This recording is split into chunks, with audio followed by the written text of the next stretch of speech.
What is going on, everybody? How are we all doing? And welcome back today to the original Road to Glory on FIFA 17, and today is episode number 40. We've had 40 episodes of this series. I've got to thank you all so much for your support for each and every episode. You really do seem to be enjoying it, and I am loving doing this series as well. I've actually played more games on this Road to Glory account than I have on my main account at that point. I really am enjoying it. But if you do enjoy this episode on its own, be sure to leave a big thumbs up on the video. As always, that's massively appreciated. And don't forget as well, if you are new to the channel, to click that subscribe button down below. But episode number 40, today's episode, is going to be a jam-packed one. We're going to be kicking things off with what you can see in the background now is some Seasons gameplay. That is going to be showing us getting promoted into Division 1. But the team will change halfway through the episode due to us unlocking the Sbc El Shaarawy, as I'm sure you can tell by the title. So you're going to see the footage of Seasons in Division 2 getting promoted. You're then going to see us completing the Sbc to unlock El Shaarawy, and then you're going to be seeing at the end of the video some footage from Foot Champions over the weekend just gone, where we get our 18 wins and we try out El Shaarawy in the new team for the first time. But yeah, so much to go on with today's episode, in fact, that we had to. I've decided to cut out the weekly rewards from last weekend because, well, not last weekend, but from last week, because we got 18, we got Gold 3 again, but the rewards were absolutely trash, so I decided to miss them out. But the footage you see now is Seasons, like I've just mentioned, and the team we were using at the time was playing absolutely fantastically. We were using our Ben Yedder at left striker, Cavani at right striker, and Suarez at cam, and it was absolutely bossing it. And I think the one thing that pained me the most about unlocking this El Shaarawy, I was very torn. I even went on Twitter and asked you guys what you thought of whether we should do it or not, because it tore me. Because to get that El Shaarawy, we basically had to get rid of almost everything in our club that was tradable now, and a couple of untradables as well. That meant we had to sell our man of the match Hervedes, who's played about 150 games and was absolutely fantastic. It meant we had to sell our Goretzka. It meant we had to sell our Gattuso at CDM, who you'll see in these two games, by the way, was absolutely outstanding. I'd highly recommend Gattuso to anyone that's thinking of picking up a CDM that's a legend. He was awesome for us. It meant we had to trade in our Sbc Cavani, who scored over 100 goals for the club. He got about 30 assists as well. He'd been fantastic for us. But I do feel, or I felt at the time, that looking at that El Shaarawy card, firstly, it looks like an incredible card. The stats on it are absolutely unbelievable. Secondly, it was in a different league to something we'd used this year before on the Road to Glory, and I thought it forced me into using a slightly different team, and that's something that I wanted to do. I wanted to try new players on this Road to Glory, and hopefully, because the team we've got around him right now, as of just building this team, as I'll see in a second, is quite a basic team because we didn't have many coins left after unlocking him. So it's going to force us to try some different players, and hopefully they can be great players for us. I've already got in my mind a few players that I'd like to try in there that we couldn't quite afford, like the new Foot Birthday Sirigu in goal, the new Ogbonna centre-back that's a Foot Birthday card as well, who's an Italian in the Premier League. There's so many players that I want to try, and hopefully this El Shaarawy card can not force us into it, but give us a chance to use different cards. Now, you're seeing in the background now the packs from the first part of the SBC, I believe. We actually got Smalling in that one, which was very nice. Usually,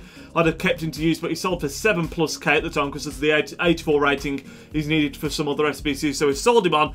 We actually, what are you seeing in the background now? I don't even know. There's just so much going on. Well, this is the point now, sorry, we're buying people for the second SBC to finish it off. We've just bought Buffon, who I believe was the last player that we needed to unlock El Shaarawy. Now, when all is said and done, a lot of you will be asking, how much has this cost? It's cost me, on this account, around 400k, but that's not including, we had to trade in our Sbc Cavani, we traded in our untradeable Ericsson, we traded in our untradeable Pjanic, we traded in Michael Keane, who I bought the informed centre-back, who I wanted to try, who was also very solid, by the way, but he was usable in this SBC, so we decided to trade him back in, rather than just selling him to buy someone else. And you can see there, look at those stats, absolutely incredible. He's got the 5-star skills, the 4-star weak foot, 92 pace. I will be using him at striker.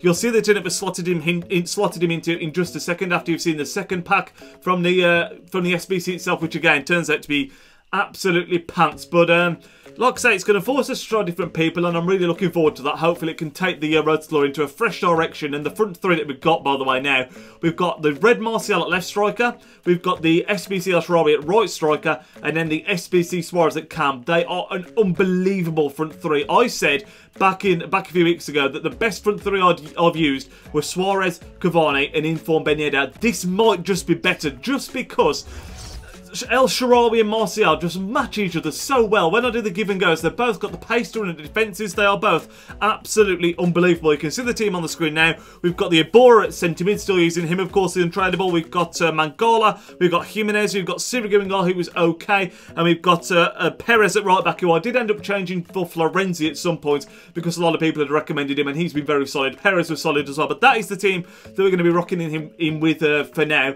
But when we do get our weekly rewards this week, because we finished God 3 again, I'm probably going to improve a couple of the players. Depends on how our pack look is as well. Like I said, I'm very tempted to try the FUT birthday Sirigu, depending on how good he is. I've not really looked into how good he is yet, but he's a different card, and the fact that he's La Liga and Italian may mean that we can hybrid him in there quite nicely. But you're going to see a couple of games now from FUT Champions. The first one we come against, he's got the man of match Son at striker. He's got the one to watch Jesus. And talking to man of match Son, it's an interesting time right now because today, as I record this, there are so many rumours of the new legends that are coming into Ultimate Team. There's talk of Zidane, there's talk of Maradona, there's talk of the Brazilian Ronaldo, and there's talk of skill and weak foot upgrades. And Sonaldo is a player that, according to some of the screenshots that I've seen from yesterday or this morning or whenever it was, he's going to have 4-star skills. And Ousmane Dembele is another one going up to 5-star skills, which would be absolutely massive, particularly for Son. I think that would be a game changer. But we're going to talk a bit more now while you're seeing this gameplay about El Shaarawy, because for me, he has been sensational at striker. So many of you asked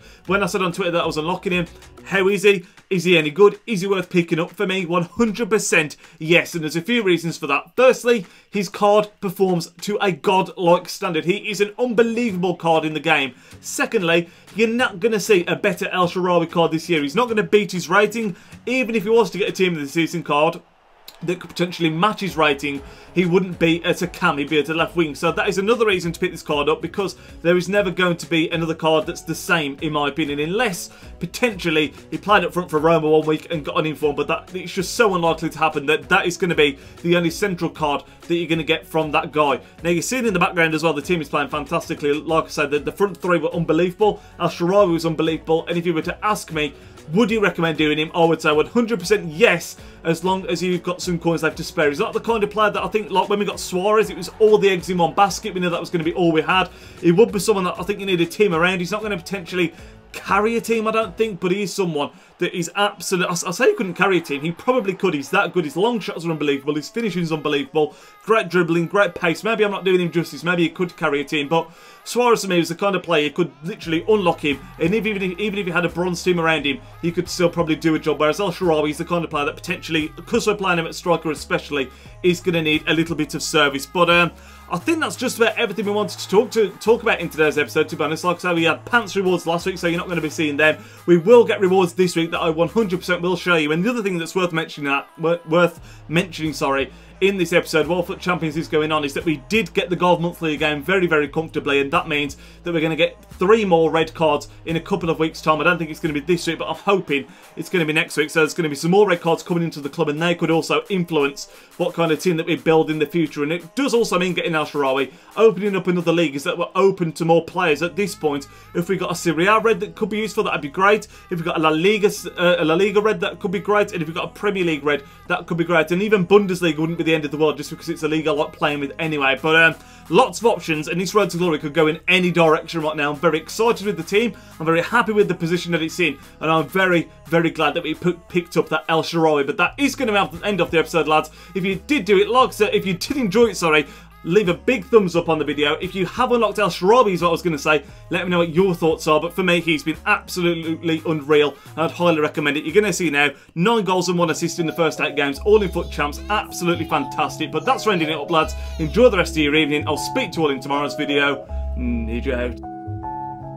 Yo, he's Nidge, plays with big games and player reviews are getting insane. He entertains while he elevates, his video quality resonates. On career mode, he got lots of vids uploading off and he's rocking it. He's got the confidence in all his commentaries. Videos range, they often vary. Got need for speed and a road to glory. Just watching vids and you know the story. The content is underrated, I'm understating, so don't